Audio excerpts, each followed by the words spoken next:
If you're a small business or creative maker and you're on Instagram or you've been on Instagram for a while and you really want to explode your business, then keep on watching.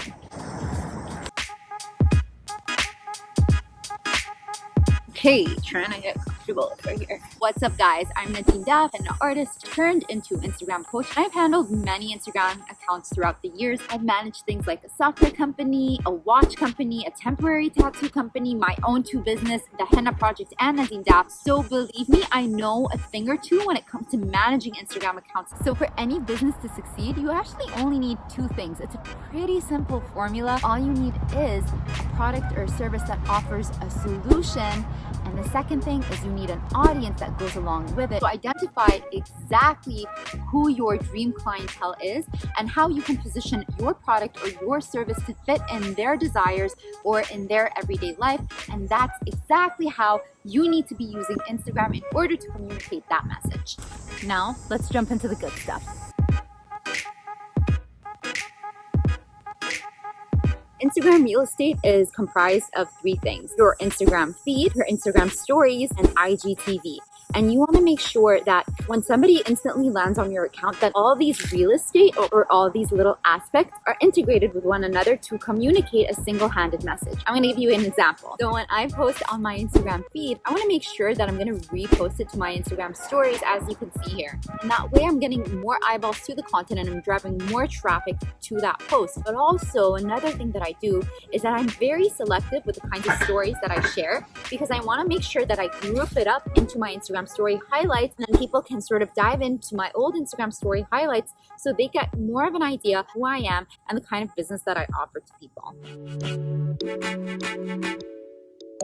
But if you truly want to dominate Instagram, like really dominate Instagram, this is like the cardinal rule.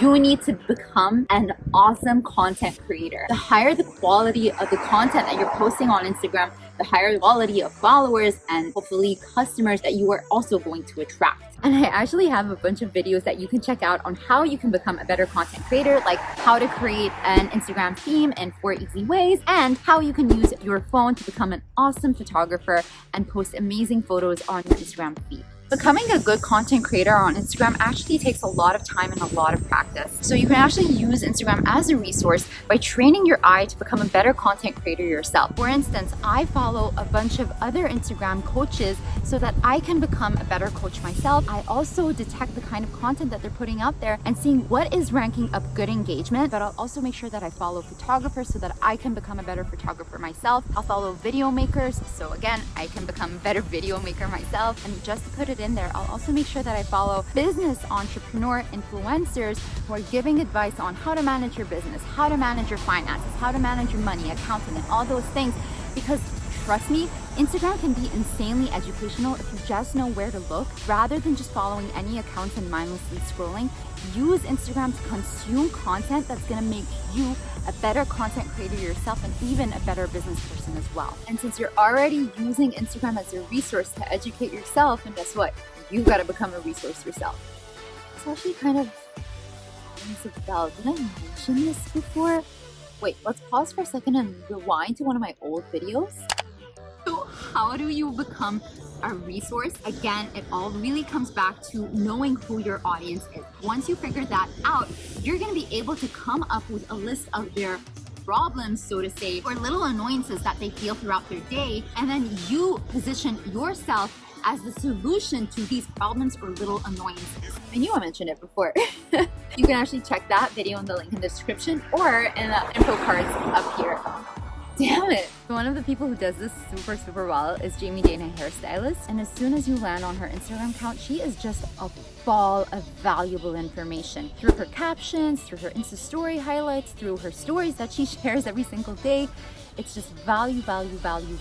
But ultimately, just think about your dream customer and your dream client and think of how can you provide information to them, or how can you be valuable to them without really asking for anything in return. So when I was a henna artist and I was targeting South Asian brides, Brides, I listed down, like I literally took a notepad and paper and listed down what are some of the struggles that South Asian brides face. For example, weddings are insanely expensive. They have so many things that they need to do. They have to do a lot of vendor research. So through my Instagram posts or through my stories, I made sure to help educate them on ways that's going to help them with their wedding planning and finding vendors. For instance, I shared this little cookie tutorial that they can DIY in their own bachelorette parties, and they're so much more eager to follow me just because I am a ball of resource that's there to help them without really pitching my services or the products that I'm offering. So I have a pretty cool idea. Why don't you comment below with your Instagram handle, who your dream client is, and I'm going to respond back to you telling you how you can become a resource to your customers and how you can position yourself as a solution to what some of their annoyances are and what some of their problems are.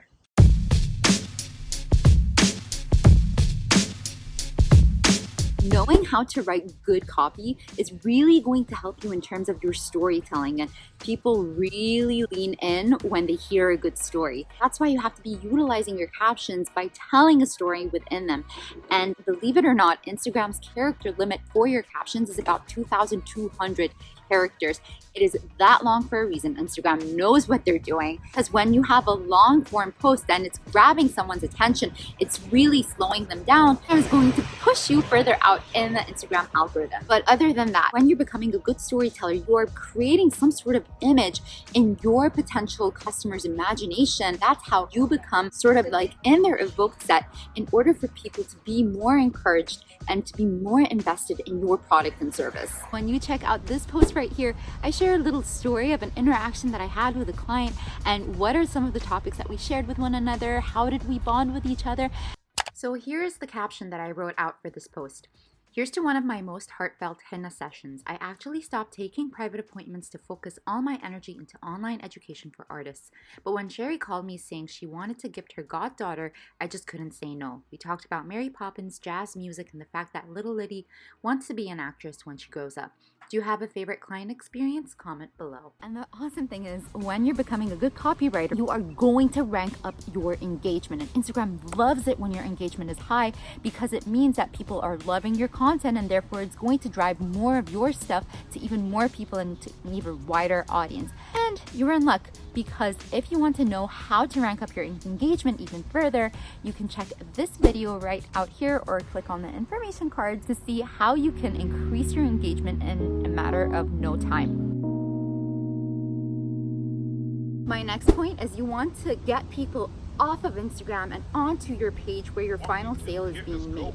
I know this seems a little counterintuitive since this video is all about how to use Instagram, but as a matter of fact, your final sale or the last call to action that people are going to take is not going to be on Instagram. It's going to be either on your landing page, on your shopping cart, the booking page. So you really want to use Instagram as a vehicle to drive them or to that final page. For example, in my henna project account, in my Instagram bio, you're going to find that I'm directing people to a link in order to download a henna going pro guide that helps henna artists know, depending on what level they're at in their henna journey, whether they're a beginner, they're intermediate, they're advanced, on what they need to do in order to leverage growth and get more clients for their business. And this is actually hitting two birds with one stone, because A, I am becoming a resource to my followers, and B, I am driving people off of Instagram to a page where I have complete control of what they see. I'm not at the mercy of an algorithm, and that's what you really need to be doing.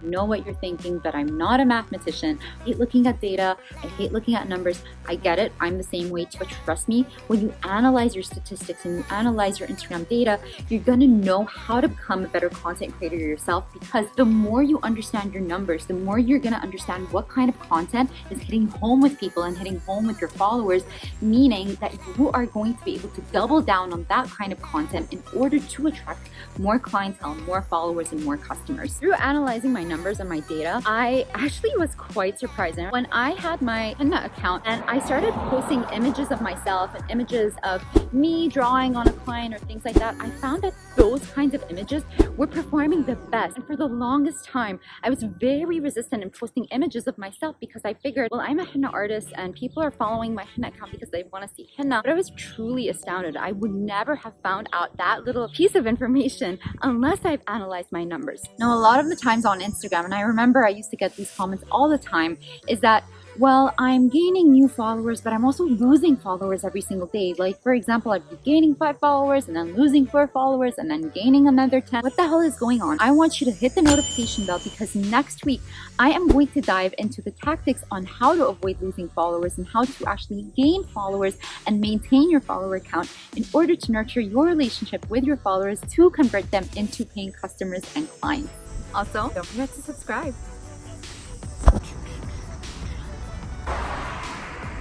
Like I'm shooting a YouTube video or by following people